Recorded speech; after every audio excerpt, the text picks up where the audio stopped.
नमस्कार।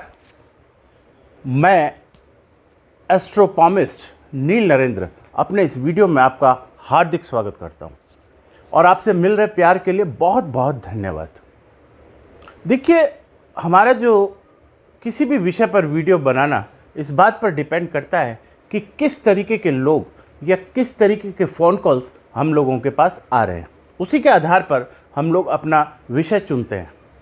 अभी बहुत दिनों से मैं ये बात नोट कर रहा हूँ कि जितने भी मेरे चाहने वाले या मुझसे विचार विमर्श करने वाले लोग ज़्यादातर एक चीज़ को लेकर के फ़ोन कर रहे हैं और वो फ़ोन कॉल्स हैं अपने जीवन की परेशानियों को लेकर, यानी कि अपने जीवन में आने वाले संघर्षों को लेकर, यानी अपने मन की स्थिति को लेकर के, अपनी आर्थिक स्थिति को लेकर, अपने स्वास्थ्य की स्थिति को लेकर, अपने संतान के कैरियर्स के प्रश्नों से संबंधित या संतान के विवाह से संबंधित, यानी अगर हम पूरी तरीके से बात करें तो एक तरीके से परेशानी ही परेशानी। इस वीडियो के माध्यम से मैं कुछ बहुत महत्वपूर्ण बातें आपके साथ साझा करूंगा। हो सकता है थोड़ा वीडियो लंबा हो जाए, लेकिन इसे अंत तक देखिएगा। साथ में यदि मेरा चैनल आपने सब्सक्राइब नहीं किया है तो मैं आपसे करबद्ध प्रार्थना करता हूं कि उसे सब्सक्राइब करें और साथ में जो बेल बटन है उसे प्रेस करें, जिससे कि आने वाले वीडियोस का नोटिफिकेशन भी आपको प्राप्त हो सके। देखिए, जब हम ज्योतिष की बात करते हैं या एस्ट्रोलॉजी की बात करते हैं या पॉमिस्ट्री की बात करते हैं तो इसमें सबसे इम्पॉर्टेंट चीज़ जो है, अगर हम समस्याओं के समाधान की बात करें या समस्याओं के कारण की बात करें तो अभी प्रमुख रूप से 3 समस्याएं उसके कारण मुझे नज़र आते हैं। देखिए, सबसे पहली चीज़ तो क्या है? सबसे पहली चीज़ जो मुझे इम्पॉर्टेंट, जो मैंने कॉमन है, देखिए हॉरोस्कोप में प्रॉब्लम हर व्यक्ति के अलग अलग होगी, पाम के अंदर जो पोजीशन है वो अलग अलग होगी, लेकिन कुछ कॉमन फैक्टर होते हैं जो सबके ऊपर एप्लीकेबल होते हैं। यहां पर जो पहला फैक्टर है वो ये है कि नज़र दोष। इस दौरान मैंने देखा है कि ये समस्या बहुत तेजी से उभर करके सामने आई है। और नज़र दोष का मतलब ये होता है कि किसी भी व्यक्ति की किसी भी नकारात्मक सोच से उत्पन्न होने वाली ऊर्जा के द्वारा आपका नुकसान होना। तो आप बहुत से उपाय करके नज़र दोष से बच सकते हैं और उसके लिए आप मुझसे संपर्क भी कर सकते हैं, उसके संबंधित आप मुझसे विचार विमर्श भी कर सकते हैं। नज़र दोष जो है, अगर हम उसे साइंटिफिक अगर हम उसे परिभाषित करें तो इसका मतलब ये हुआ कि किसी भी तरीके से अगर कोई भी नकारात्मक ऊर्जा हमारे जीवन को प्रभावित करती है तो वो नज़र दोष हुई। अगर हम इसका स्पिरिचुअल मीनिंग या एस्ट्रोलॉजिकल मीनिंग निकालें तो मतलब ये हुआ कि किसी भी व्यक्ति के द्वारा आपके बारे में नकारात्मक सोचने पर उसके द्वारा जो नकारात्मक ऊर्जा उसके शरीर से बाहर आती है, वो ऊर्जा जो नकारात्मक ऊर्जा है, वह नकारात्मक या नेगेटिव एनर्जी आपके जीवन की पॉजिटिविटी में कमी लेके आती है या कई बार आपको काफ़ी बुरी तरीके से प्रभावित कर देती है।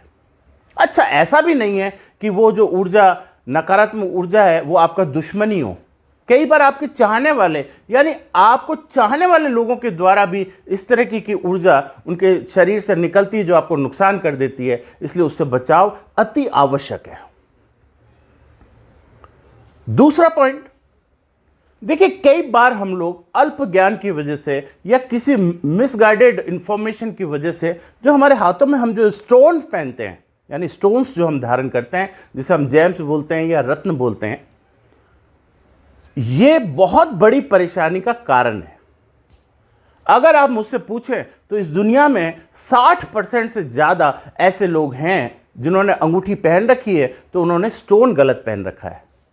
कुछ लोग राशि के आधार पर, कुछ लोग अपनी लग्न राशि के आधार पर, कुछ लोग अपनी चंद्र राशि के आधार पर रत्नों का चयन कर लेते हैं, या कुछ लोग सोशल मीडिया पर जो इंफॉर्मेशंस होती हैं उसके आधार पर स्टोन का सिलेक्शन कर लेते हैं। देखिए, सोशल मीडिया पर अगर कोई वीडियो है तो मैं ये नहीं कहता कि वो वीडियो गलत है, लेकिन एग्जैक्टली वो बहुत शॉर्ट इंफॉर्मेशन होती है, इसलिए उसे एग्जैक्टली फॉलो नहीं करना चाहिए, किसी विद्वान की मदद लेनी चाहिए।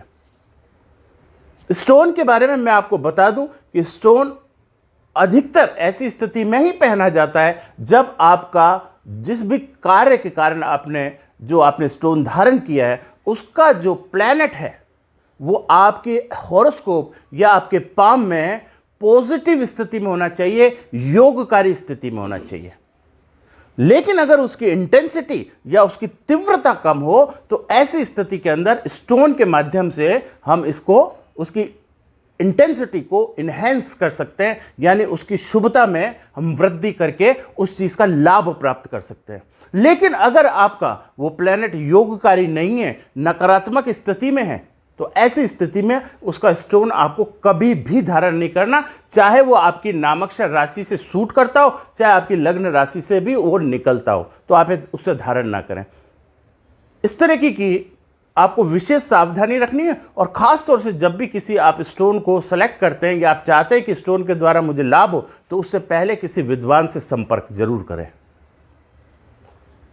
तीसरी जो इंपॉर्टेंट चीज जो सभी पे एप्लीकेबल होती है वो है द सिचुएशन और the position of planet Rahu in your horoscope और in your palm. That is very important. देखिए, हॉरोस्कोप में और पाम में सभी के लिए राहु की स्थिति अलग अलग होगी, इसमें कोई सोचने वाली बात नहीं है। लेकिन ज्यादातर लोग जो परेशान हैं, उसमें जो परेशान करना का कारक बनता है वो प्लैनेट बनते हैं हमारे राहु महाराज।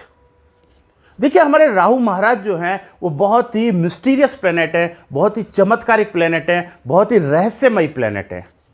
अगर वो देने पर आए तो इतना दे देते हैं कि आपसे संभलेगा नहीं, और लेने पर आए तो इतना ले लेते हैं कि आपकी हालत खराब कर देते हैं।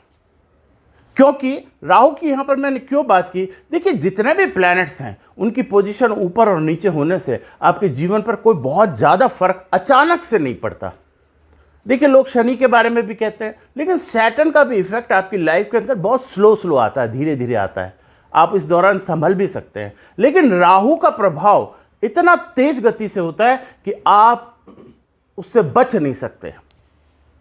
इसलिए हमेशा याद रखें कि अपने जीवन में, यानी अपने हॉरोस्कोप में, अपने पाम में राहु महाराज, हमारे राहु देवता जो हैं, उनकी स्थिति को सदैव संतुलित रखें। इस बात का विशेष ख्याल रखने की जरूरत है। क्योंकि हमारे हॉरोस्कोप में अगर हम ज्योतिष की बात करें तो जितने भी अशुभ योग बनते हैं उनमें सब में राहु की नकारात्मक ऊर्जा शामिल होती है। ये तीसरा जो इंपॉर्टेंट पॉइंट मैंने आपको बताने का प्रयास किया, तो इसमें भी आप किसी विद्वान की मदद ले सकते हैं, और आप चाहे तो मुझसे भी संपर्क कर सकते हैं। तो जो मार्गदर्शन मैं आपको दे सकूंगा वो देने का प्रयास करूंगा। तो इस तरीके से इस वीडियो में मैंने आपको 3 प्रमुख चीजें जो आपकी परेशानी का कारण होती है उसे समझाने का प्रयास किया।